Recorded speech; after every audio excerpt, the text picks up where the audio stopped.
Hola, ¿qué tal amigos de Popular? Los saludo con mucho gusto. Yo soy Vianey Arana y les doy la bienvenida a este espacio para conocer un poquito acerca de la trayectoria de docencia. Y es que tenemos a una de las figuras más importantes a nivel nacional e internacional acerca de la docencia y vamos a abordar algunos temas. Un punto importante es que en días recientes recibió un reconocimiento en el Congreso por su labor en la docencia y pues bueno, nos gustaría que nos platicara un poquito acerca de todo, de cómo ha sido este proceso. 70 años, pues se dicen fáciles, pero pues realmente no, han sido momentos de mucha preparación, de mucho estudio, pero también de muchas experiencias. ¿Nos podría compartir cómo fue que a usted le surgió este interés por la docencia? Sí, yo desde muy pequeño eh, pensé en ser maestro. De hecho, yo el- lo primero que recuerdo de lo que hice fue cuando tenía 5 años que yo ya leía. Se propuso en México una, una campaña muy fuerte de alfabetización, por ahí por 1943, y pedían a todos los que sabían leer pues que buscaran a alguien para enseñar. Enseñar. Yo recuerdo que había una señora, que nos ayudaba en la casa y que no sabía leer. Y entonces pues la tomé para que aprendiera a leer y muy pronto aprendió a leer porque como a mí me gustaba mucho leer, me iba mucho con ella para que leyéramos juntos. Esa fue mi primera experiencia. Posteriormente, pues hice primaria, secundaria, y después de la secundaria ya lo admitían uno en la normal, en la escuela normal, y yo estudié en la escuela normal queretana, eh, mi normal, y para mí ese aprendizaje en la normal, a pesar de que después he hecho muchos otros estudios, creo que fue la clave para descubrir que en la vida todos tenemos que aprender de todos y tenemos que ayudar a que otros aprendan. Y tuve excelentes maestros en la normal que te impulsaron mucho a aprender siempre, a comunicar, a, a disfrutar el- la charla con las personas, sobre todo las que uno consideraba pues, más, que sabían más que uno, ¿no? Pero que al fin y al cabo uno aprendía platicando con la gente más que con los libros, aunque siempre he sido muy buen lector, sí, muy abundante lector. Después de salir de la carrera y de iniciar con esta carrera docente, ¿cuáles fueron sus primeros grupos en los cuales estuvo al frente? Mi primer grupo fue un grupo de cuarto año en San Luis Potosí, un grupo de 62 niños entre 9 y 14 años, porque en esa época se permitía hacer así los grupos. La clase era en la mañana y en la tarde, entonces pues uno se preparaba para atender estos grupos. Eh, Aunque yo estaba muy joven, ¿verdad? Pues me gustó mucho, disfruté mucho el, el tiempo que pasé con mis estudiantes. Eh, Recuerdo mucho que cuando cumplieron ellos 25 años de haber estado conmigo, organizaron una cena. Yo ya no vivía en San Luis Potosí y me invitaron y pues ya vi hombres maduros, ¿verdad? Que habían estado conmigo en ese mi primer grupo. Entonces, todas estas relaciones, ¿verdad?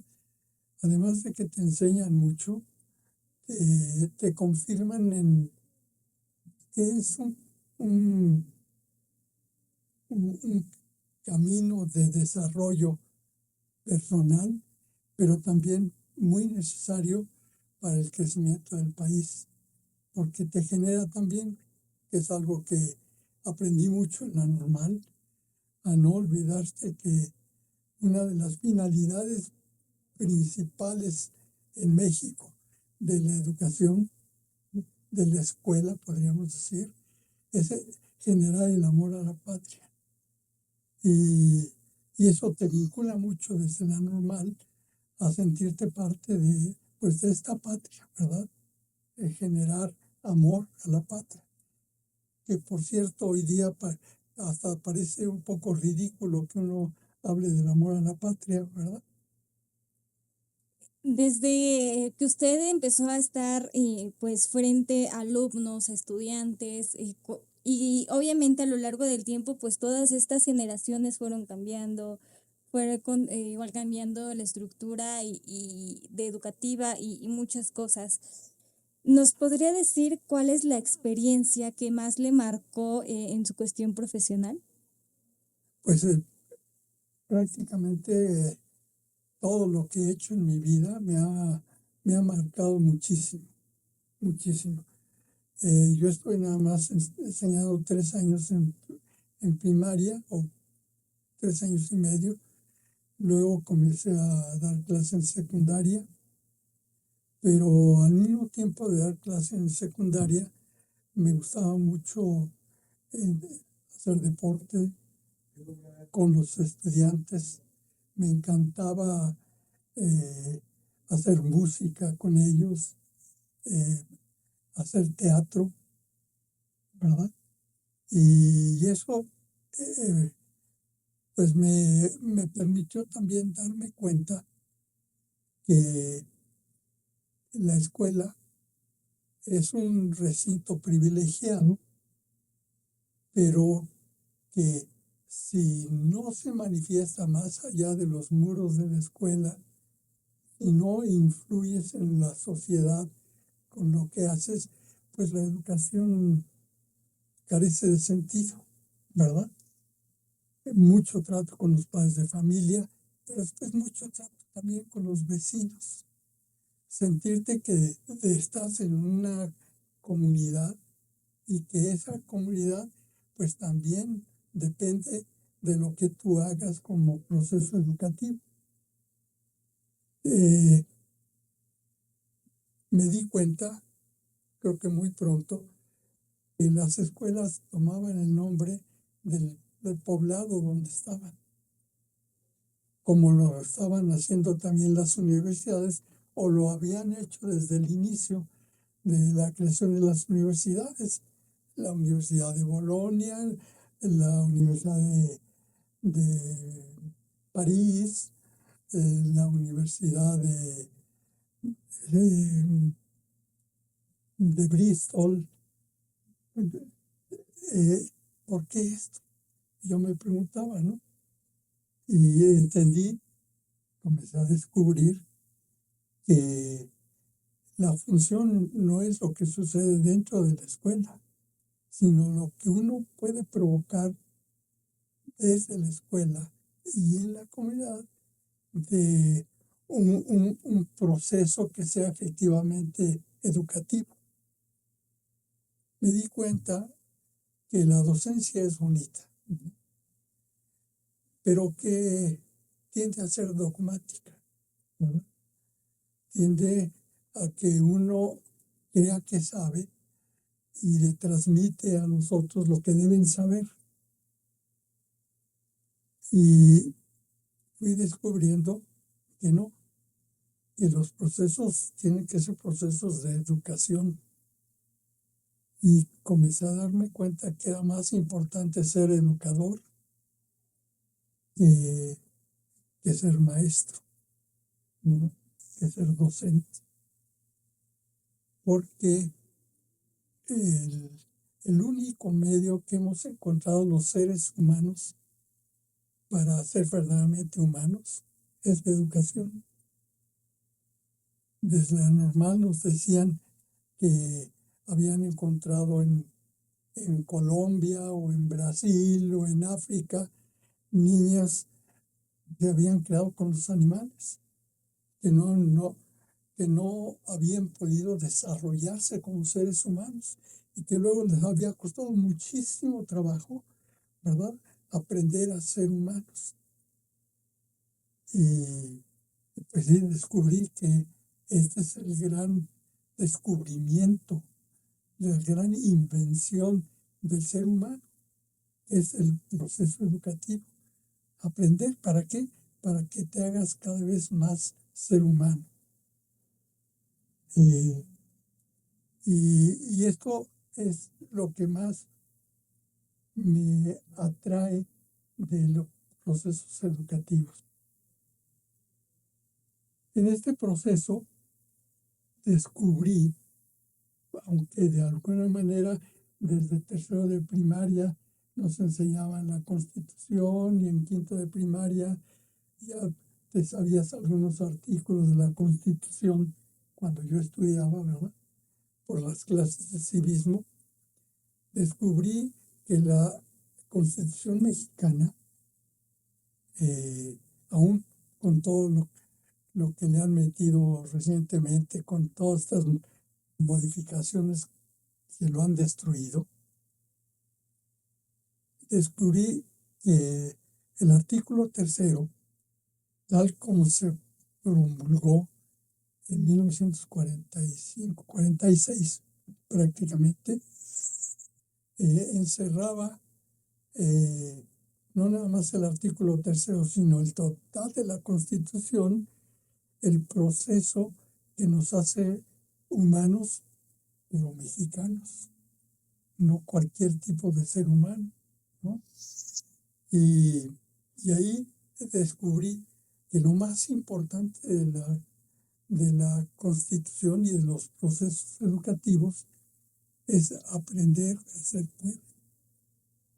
Si uno se cree ajeno al pueblo, no participa con el pueblo, no se organiza con el pueblo, pues no es pueblo, ¿verdad? Y haciéndose pueblo, se convierte uno, como dice el artículo 39 de la Constitución, en soberano, ¿no? Entonces, el proceso educativo es para que aprendamos a ser pueblo y siendo pueblo nos hagamos soberanos. Y es soberano quien puede definir su futuro, ¿no? El que no es soberano, otros tienen que vivir el futuro que otros le impongan. Entonces esto es formidable, que para mí fue una luz así, y ha sido una luz en todos mis 70 años, ¿verdad? Bueno, desde que lo descubrí, porque ser pueblo significa ser laico, es decir, no pertenecer a ninguna jerarquía, que todos somos iguales, porque somos pueblo. Y porque somos pueblo, entonces podemos ejercer nuestra soberanía para definir nuestro futuro. Descubrí también que hay un artículo primero que recoge, aunque le han puesto muchas cosas más, recoge el primer acto de gobierno después del grito de la independencia, que es que en este país no existe la esclavitud, que quien pisa este territorio, si es esclavo, deja de ser esclavo, ¿verdad? Y por lo tanto, si deja de ser esclavo, no puede esclavizar a nadie. Y no debe dejarse esclavizar por nada, ¿no? Ni por los vicios, ni por la riqueza, ni por la fama, ¿verdad? Que seas un esclavo, ¿verdad? Y entonces, bueno, pues es otra de las líneas educativas, ¿verdad? Aprender a ser a no ser esclavo, a no esclavizar a nadie, ¿verdad? ¿Y, ¿Y cómo se consigue eso? Pues también lo descubrí en el artículo 3º, porque una de las finalidades que pone, ¿verdad?, la, la más importante, es el desarrollo armónico de todas las facultades del ser humano. Entonces, bueno, hay que desarrollarse uno con todas sus facultades y, y procurar aprender más y aprender más de los demás. Aprender también a ayudar a quienes tienen dificultad para aprender por cualquier razón, ayudarlos para que aprendan a aprender. Digo, esto pues va llenando el sentido de tu vida. Vas descubriendo que eso es fundamental para que la educación que nos hace mexicanos sea real. Luego, también descubrí en este proceso que hay otras dos finalidades muy importantes que la Constitución marca al proceso educativo. Además de desarrollar todas tus facultades, pues tienes que generar amor a la patria, ¿verdad? Esta tierra en la que nacimos, que nos da de comer, que nos da de vivir, que nos da oportunidad de conocernos, de formar comunidad, de formar familia, pues hay que aprovecharlo, ¿verdad? Y todo esto, estos tres fines, para aquí. Y curiosamente también la Constitución nos lo dice. Dice, para la convivencia humana. Se nos olvida que somos seres humanos y somos seres humanos porque sabemos convivir humanamente. Cuando no hay educación, y en este sentido que nos plantea la Constitución, entonces queremos destrozar al otro, queremos sentirnos superior al otro, ¿verdad? Y queremos, porque creemos que somos superiores a otros, ponernos como ejemplo para otros, ¿no? Y la convivencia humana, al ser mexicano, es fantástica, porque dice, lo primero que tienes que aprender es a respetar la dignidad de la persona, ¿verdad?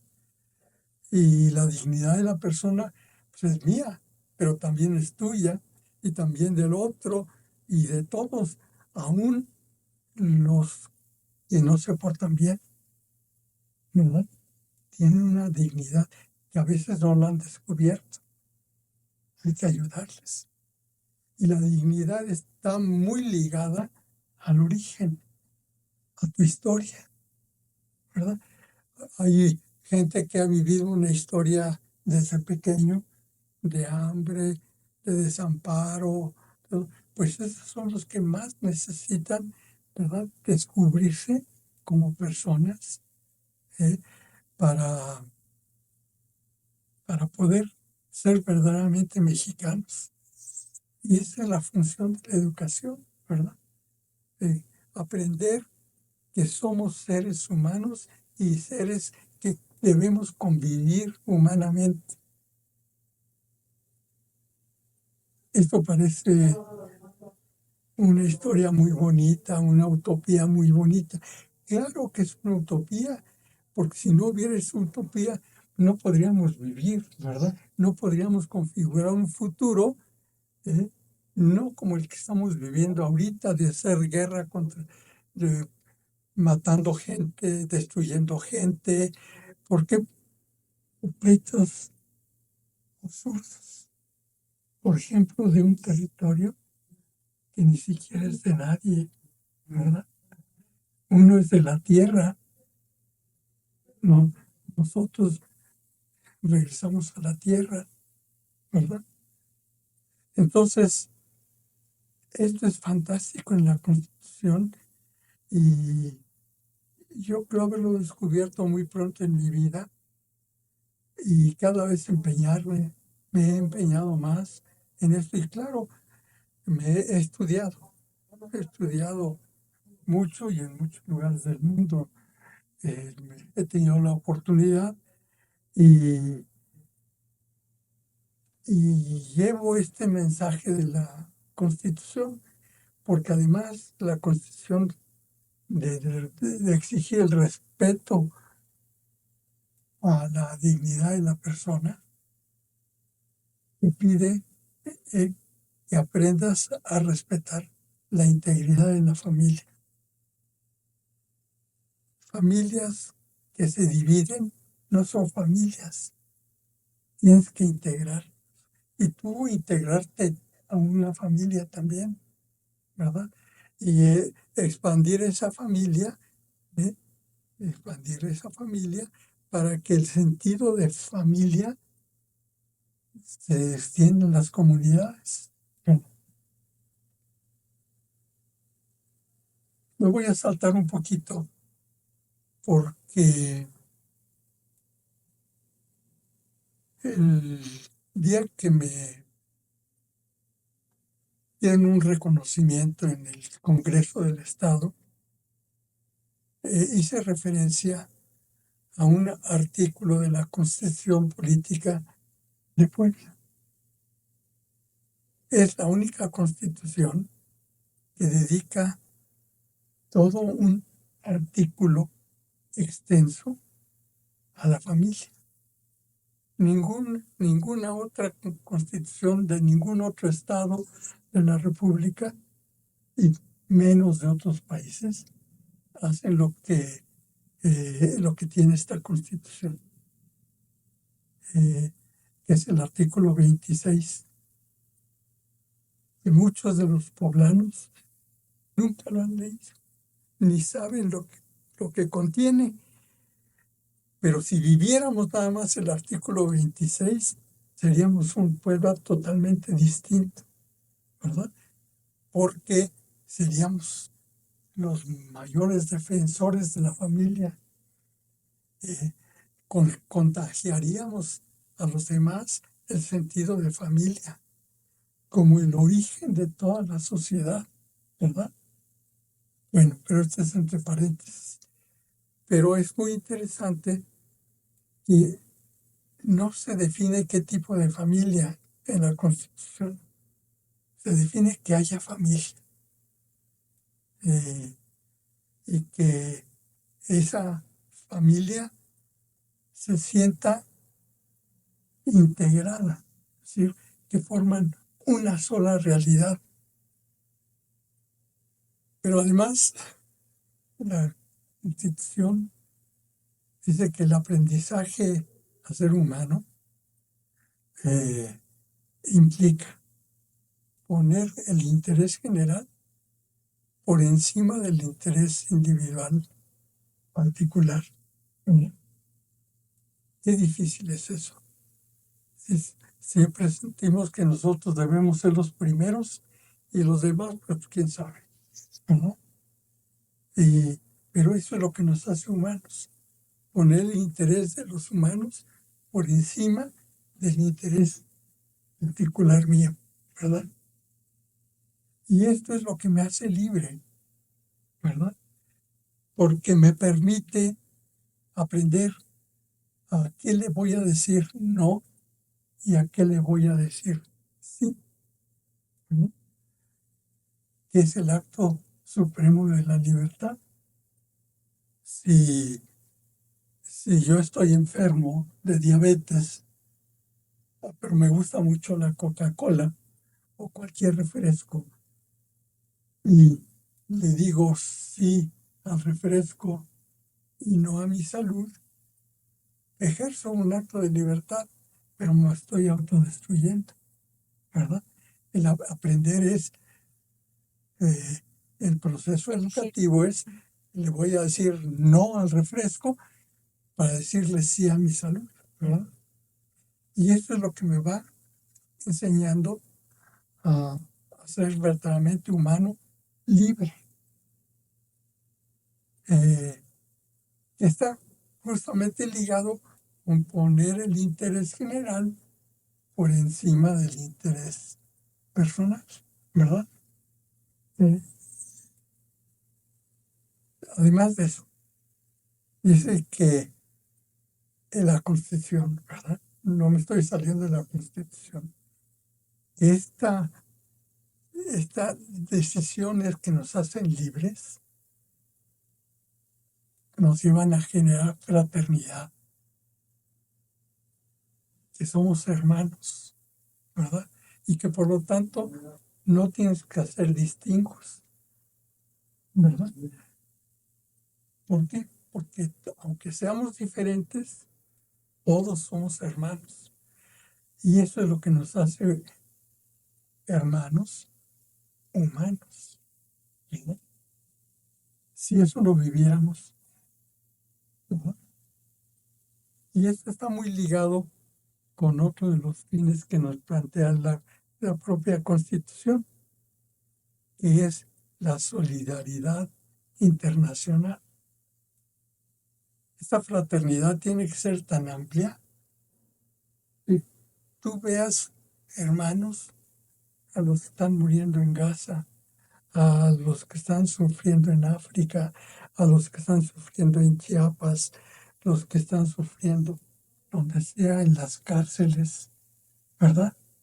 ¿Sí? Tienes que hacer solidario, pero dice bien claro, en la justicia y en la independencia. No seas solidario con la injusticia. No te alegres de que hay un país que está matando niños en otro país para afán de conseguir unos cuantos kilómetros más de territorio.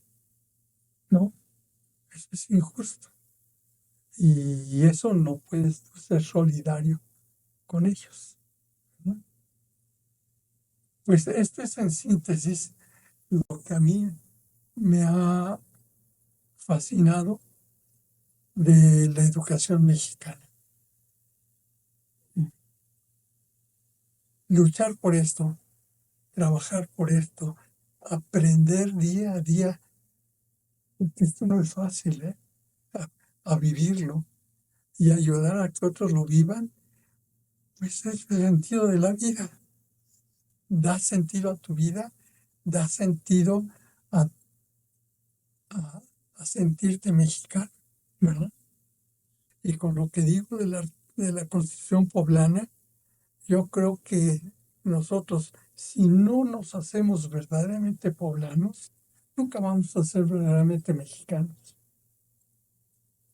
Somos distintos de los de Jalisco y de los de Tlaxcala y todo. Somos hermanos porque somos distintos, ¿verdad? Pero esa distinción nos enriquece. Pero si somos efectivamente poblanos en serio, ¿verdad? Viviendo esto que nos dice la Constitución poblana y que nos dice la Constitución mexicana, pues nos hacemos mexicanos. Esto, esto no es teoría, Sí, esto es vida. sí, de acuerdo a todas sus experiencias y sobre todo a este amor hacia la docencia que claramente es reflejado en su persona, pues esa como ha ido descubriendo y viendo cada una de estas cosas que menciona tanto en la Constitución y que efectivamente ya está tan claro y tan hecho, ¿no? No es algo que se pide que se redacte, es algo que ya está redactado, sino que se pide pues que se comprenda y que se aplique de esta manera. ¿Nos podría platicar un poquito acerca de cómo fue esta invitación, desde la invitación que le hicieron para recibir este reconocimiento en el Congreso, cómo fue la invitación, el recibimiento, la ceremonia en la que se hizo y pues bueno, las conversaciones que pudo tener acerca del tema de la educación con algunos funcionarios estatales? Sí, mire, yo he tenido la oportunidad, y quiero decirlo, de trabajar en, la educación, ¿verdad? También en el nivel superior y también desde organismos internacionales. Y quiero decir esto porque el haber trabajado en más de 60 países con esta visión de la educación mexicana, de haber podido influir en en la UNESCO, en la FAO, en, en organismos internacionales, de alguna manera para que se conozca este sentido del humanismo, no como se menciona ahora, de lo que nos hace humanos viviendo nuestra Constitución, pues eh, me ha permitido desde hace muchos años generar una institución que se llama eh, Centro, eh,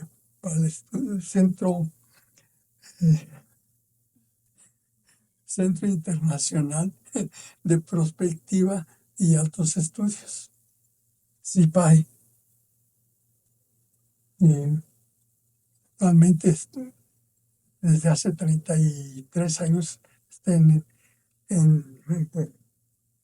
Esto me permitió trabajar a nivel nacional como presidente del Consejo Nacional Técnico de la Educación, que era la parte filosófica, educativa de la Secretaría de Educación, que desgraciadamente pues lo destruyó Cedillo, ¿no? Apagó ese centro, ese, ese consejo que había sido creado justamente para que la Secretaría de Educación no solamente se ocupara de las escuelas, que es lo que está haciendo ahorita, ¿verdad? Sino se preocupara de toda la sociedad, ¿verdad? Que es educación, nuestra enseñanza, nuestras escuelas, ¿no? Entonces, esto me permitió trabajar en Puebla, en el único proyecto educativo real que se ha llevado a cabo en Puebla, ¿verdad? El programa educativo poblano, que durante 6 años pues modificó la Secretaría de Educación porque la imbuyó de la sociedad, ¿verdad? Se trataba de hacer transformaciones sociales. ¿Por qué? Porque en las escuelas se reproduce lo que vive la sociedad. Nos quejamos ahorita de que hay violencia en las escuelas, que hay bullying, ¿verdad? Claro, si existe la sociedad, ¿no? Si no influimos a la sociedad, si no transformamos a la sociedad, pues eso va a seguir sucediendo en las escuelas, ¿verdad? Bien, eso pues me dio a conocer mucho dentro de Puebla, ¿no? Llevo 33 años trabajando en Puebla, donde se puede, cuando es con el gobierno, si es sin el gobierno, ¿verdad? En este centro for- hemos formado gente, más de 500 en doctorado en educación permanente, porque entre las cosas que no he dicho, este proceso de humanización es un proceso permanente. ¿verdad? Y esto lo ha definido también las Naciones Unidas y la UNESCO. La educación comienza desde antes de tu nacimiento y termina con tu muerte, ¿verdad? Eh, no es una educación continua, ¿verdad? La educación continua es cuando tú estudias una carrera y tú continúas estudiando para no ser obsoleto en lo que estudiaste, ¿verdad? La educación permanente es este proceso permanente de humanización. Entonces, eso es lo que hemos tratado de hacer. Claro que hay gente en el Congreso, pues, que ha seguido un poco mi trayectoria, ¿verdad? Y así fue como un buen día me dijeron que tenía que ir al Congreso porque se iba a premiar a maestros que tenían 20, 25 años de docencia y que la mía iba a ser especial porque cumplía 70. Yo comencé a dar clases en 1955, ¿no? Entonces, pues yo lo recibí pues, con mucha alegría y con mucha humildad, la verdad, porque con mucha alegría porque digo, pues es a lo que he dedicado mi vida, ¿verdad? Es lo que yo he regado bien más allá de nuestro país y que de alguna manera el Congreso del Estado te reconozca eso, pues claro que da alegría, ¿verdad? Y te da la oportunidad de hacer lo que estamos haciendo ahorita, ¿verdad? De expresar aquello que nos hace mexicanos y que se nos olvida. Cuando uno le pregunta a cualquier maestro qué es lo fundamental de la educación mexicana, te dicen obligatoria, laica y gratuita, ¿verdad? Como si eso fuera lo propio de la educación mexicana. No, lo propio de la educación mexicana es que pretende que seamos seres humanos y que convivamos como seres humanos. Se nos olvida. Y quizás a muchos maestros también se les olvida que esto es lo fundamental de la educación, ¿verdad? No seguir los planes y programas. Sí, eso es bueno porque te orienta, ¿no? Pero lo fundamental es aprender a ser un ser humano, uno como docente, pero también como aprendiente. Uno aprende de los estudiantes. Yo he aprendido muchísimo de mis estudiantes, de los de primaria, de los de secundaria, de los de prepa, de los de las universidades y, y demás. Y he aprendido mucho con la gente. Y, y creo que eh, eso, eso se me permitió, lo dijera yo en público, en, en muy breves palabras, en el Congreso. Me llamó mucho la atención de que cuando yo entré a la sala, ¿verdad? Me aplaudieron. Me vieron el más viejo. No, quizás no sea el más viejo, pero sí soy el más anciano, porque anciano es el que llega antes, ¿verdad? Yo llegué antes de mucha gente y eso me ha permitido vivir lo que estoy hablando, creerlo profundamente y tratar de comunicar. ¿Cómo me recibieron los diputados? Con mucho cariño, los que estuvieron. Ujú.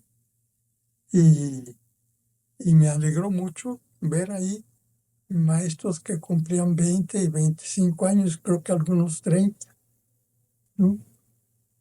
y muchos de ellos habían sido estudiantes míos también, ¿verdad? Muy agradable ver que ves cómo ese esfuerzo que tú has hecho. Mm. Le agradezco muchísimo que nos haya compartido acerca de su visión que ha tenido como docente, de estos aportes y este análisis que en lo personal nunca había escuchado respecto a la docencia, con relación a la Constitución y con relación justo a que es un derecho humano, o sea, creo, de los más básicos y de los más esenciales, que si se pudiera aterrizar, hay mucha atención, tanto económicamente como administrativamente, gubernamentalmente, pues se mejoraría en grandes escalas la situación de violencia, de indiferencia que se vive en México y en Puebla. Le agradecemos muchísimo que haya pues aceptado esta invitación, que nos haya compartido acerca de los conocimientos que tiene y también acerca de su experiencia docente. Muchas gracias a ustedes. Muchas gracias. Y un saludo a toda su audiencia. Muchas gracias. Hola, yo soy Luis Gonzaga Benavides y Lizaliturri. Soy educador y he pretendido ser educador durante 70 años y estoy disfrutando aquí en el Popular.